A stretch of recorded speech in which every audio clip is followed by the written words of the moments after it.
असा काय गुन्हा होता की तो जेलमध्ये आहे? शंकराचार्यावर गुन्हा दाखल होतो, आमच्या हनुमंत पवाराला रस्त्यामध्ये मारहाण होते. हे सगळे जे प्रकार आहेत, आमच्या राष्ट्रीय जो युवक काँग्रेसचा अध्यक्ष त्याला जेलमध्ये घातलं जातोय. हे सगळे जे प्रश्न निर्माण होत आहेत, हे सगळे जे काही कृती होते आहे सरकारकडून, ही एक दहशत निर्माण करण्याचा प्रयत्न आहे. आमच्या विरोधात कुणीच बोलू नका, आमच्या विरुद्ध बोलायचं नाही. कोणी बोललं तर आम्ही तुम्हाला जेलमध्ये घालू, तुमचा छळ करू, हे सांगणारी ह्या सगळ्या कृती आहेत. ही वस्तुस्थिती आहे, जनतेला हे कळतंय. जनतेनं आता खरा आवाज उठवला पाहिजे.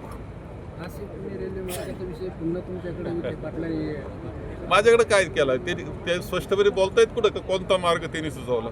त्यांनी फक्त संगमेर अकोल्यात भांडण कसं लावता येईल असं पाहिलंय.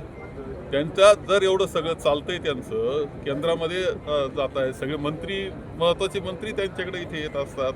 त्यांनी सरळ तो जो आहे पुन्हा नाशिक सरळ मार्ग जो आहे, जो संगमेरवरून जातो, त्याच्या मान्यता पुन्हा करून घेतली पाहिजे त्यांनी. ही जबाबदारी आता त्यांची आहे. आमच्या काळात जी आखणी केली ती योग्यच होती याची खात्री मला आहे. आता त्यामध्ये मोडता घालण्याचा कार्यक्रम करू नये. थँक्यू.